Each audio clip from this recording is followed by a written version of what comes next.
네, 경제 쏙쏙 시간입니다. 오늘은 경제부 오주현 기자와 함께하겠습니다. 안녕하십니까? 안녕하세요. 네, 자 요즘 K-팝 대표 그룹이죠. BTS 방탄소년단의 완전체 컴백 소식에 전 세계 팬들의 기대감이 큽니다. 그런데 이러한 기대감을 노려서 악용하는 사례가 있다고요? 네, 그렇습니다. 얼마 전 그룹 방탄소년단의 월드 투어 일정이 공개됐습니다. 멤버 전원의 군백기를 마치고 완전체 컴백이어서 그야말로 전 세계 팬들의 관심이 집중됐는데요. 올해 국내 투어 일정으로는 고향과 부산 공연이 발표됐는데요. 특히 부산 공연의 경우 6월 12일과 13일로 예정됐는데 6월 13일이 방탄소년단의 데뷔일이기 때문에 팬들의 관심이 특히나 뜨겁습니다. 아직 공연 예매가 시작되지 않았는데도 미리 인근 숙소를 선점하려는 팬들이 많은데요. 문제는 BTS 특수를 노린 바가지 요금이 벌써부터 기승을 부리고 있습니다. 네. 특히 최근 온라인 커뮤니티에는 이 기간에 부산 숙소를 예약했다가 폐업을 한다, 리뉴얼을 한다 이런 이유를 대면서 취소를 요구당했다는 사례가 속출했습니다. 이른바 기획 폐업 논란이 불거진 건데요. 부산시에 따르면 한국관광공사가 운영하는 바가지 요금 QR 신고 시스템을 통해 지난 주말 사이 벌써 70여 건의 신고가 접수됐습니다. 네, 공연 시작도 안 했는데 좀 눈살을 찌푸리게 하는 소식인 것 맞습니다. 같습니다. 이러한 문제에 대해서 정부의 대응 움직임도 있나요? 네, 이재명 대통령까지 나섰습니다. 이 대통령은 지난 16일에 자신의 SNS에 관련 기사를 링크하고 시장 전체의 질서를 무너뜨리고 모두에게 큰 피해를 주는 악질적 횡포라면서 반드시 뿌리 뽑아야 한다고 지적했습니다. 앞서 이 대통령은 지난해 9월 국무회의에서도 바가지 요금과 관련해 행정 지도 이상의 과징금이나 벌금 체계를 마련하라고 지시한 바 있습니다. 3월에는 방탄소년단의 광화문 컴백 공연이 추진되고 있다는 소식도 저희가 어제 전해드렸는데요. 네. 확정된다면 전 세계 팬들이 이 기간에 모여들 가능성이 높습니다. 서울 한복판에서 바가지 요금 피해가 나타나지 않도록 당국의 섬세한 관리가 필요할 것으로 보입니다. 알겠습니다. 다음 주제 역시 살펴보도록 하겠습니다. 쿠팡이 개인정보 유출 사태에 대한 보상안으로 내놓은 것 쿠폰인데요. 네. 쿠폰에 대한 비판의 목소리가 계속 나오고 있다고요. 네, 쿠팡이 지난 15일부터 순차적으로 개인정보 유출 피해 고객들에게 쿠폰을 지급했습니다. 저 같은 경우에는 지난 16일에 받았는데요. 쿠팡이 보상안을 발표한 직후부터 미흡하다는 비판이 많이 나왔습니다. 주병기 공정거래위원장도 어제 한마디 했습니다.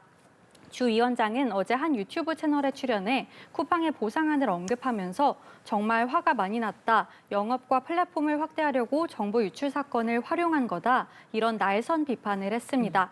실제로 쿠팡의 5만 원 상당 쿠폰 지급 내용을 보시면 소비자 입장에서 활용도가 낮은 게 사실입니다. 총액은 5만 원이지만 이용자가 많은 쿠팡이나 쿠팡 이츠 쿠폰은 각각 5천 원씩에 불과하고요. 이용자가 적은 쿠팡 트래블이나 알럭스 쿠폰이 각각 2만 원씩입니다. 보상 쿠폰마저 마케팅으로 활용하고 있다는 지적이 나오는 이유입니다. 네, 이런 논란을 마케팅 기회로 삼는다고도 하는데 유통업계에서 쿠팡에 대한 이런 비판 여론을 역이용하는 저격 마케팅이 또 유행이라고요. 그렇습니다. 네. 패션 플랫폼 무신사가 대표적인데요. 새해 첫날부터 조건 없이 쿠폰을 드린다면서 쿠팡과 유사한 5만 원 상당의 쿠폰팩을 전 회원에게 지급했습니다. 이게 화제가 되면서 실제로 이 기간에 뷰티 상품 거래액 등이 크게 뛰었습니다. 효과를 톡톡히 봤는지 어제 또 쿠폰팩을 내놓았는데요. 이번에는 굿빵 쿠폰이라는 이름을 붙여서 또 쿠팡을 저격했습니다. 알겠습니다. 다음 주제 살펴보겠습니다. 요즘 쉬었음 청년이라는 표현이 자주 들리는 것 같아요. 지금 이게 어떤 의미인지 먼저 여쭤볼까요? 네, 모르시는 분들도 있을 것 같아서 간단히 설명을 드리자면요. 네. 경제활동 인구 조사에서 특별한 이유를 밝히지 않고 지난주 활동 상태를 그냥 쉬었다 이렇게 응답한 경우를 쉬었음으로 분류합니다. 쉽게 말해서 일할 능력은 있지만 그냥 쉬고 있다고 응답한 청년 인구를 쉬었음 청년이라고 부르는 겁니다. 이런 쉬었음 청년은 지난 2024년 기준으로 42만 2천 명으로 20년 전보다 2배 가까이 늘었습니다. 특히 청년들이 취업까지 걸리는 시간도 길어지고 있는 것으로 나타났습니다.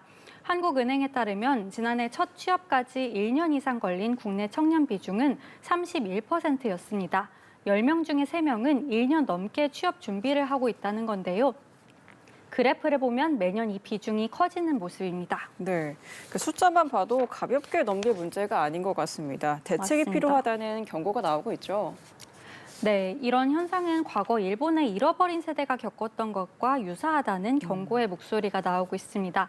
일본의 취업 빙하기였던 1990년대 초중반부터 2000년대 사이에 구직했던 세대를 잃어버린 세대라고 하는데요. 구직 기간이 길어지면 안정적인 일자리를 구하기가 더욱 어려워지고요. 장기적으로 저임금이 고착화되는 등 임금 수준이 불리해지는 문제가 있습니다. 때문에 이 세대는 결혼이나 출산을 포기하는 경우도 많았는데요. 한국 청년들도 향후 비슷한 전철을 밟을 수 있다는 우려가 나오고 있습니다. 정부는 조만간 쉬었음 청년의 유형별 특성을 고려한 맞춤형 대책을 마련하겠다고 밝혔습니다. 알겠습니다. 마지막 주제 살펴보겠습니다. 전기차 할인 경쟁인데요. 요즘 정말 뜨거운 것 같아요. 이유도 궁금한데요. 네, 대표적으로 테슬라가 최근에 보급형 세단인 모델 3 가격을 인하했죠.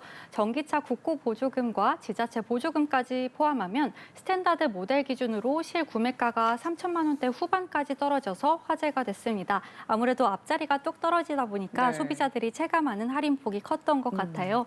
예, 현대자동차와 기아도 전기차 일부 모델에 대한 할인 혜택을 내놓는 등 완성차 업체들의 할인이 줄줄이 이어지고 있습니다. 이런 할인 경쟁 프로모션이 활발해진 이유는 전 세계적으로 전기차 수요 증가 속도가 둔화됐고 재고가 쌓이기 시작했기 때문입니다. 시장 침체를 막기 위해서 각종 혜택이 강화되는 것으로 풀이됩니다. 네, 절로 눈길이 가는 것 같네요. 네. 여기까지 재밌고 유익한 경제 이야기 경제부 오주연 기자와 함께했습니다. 오늘 말씀 고맙습니다. 감사합니다.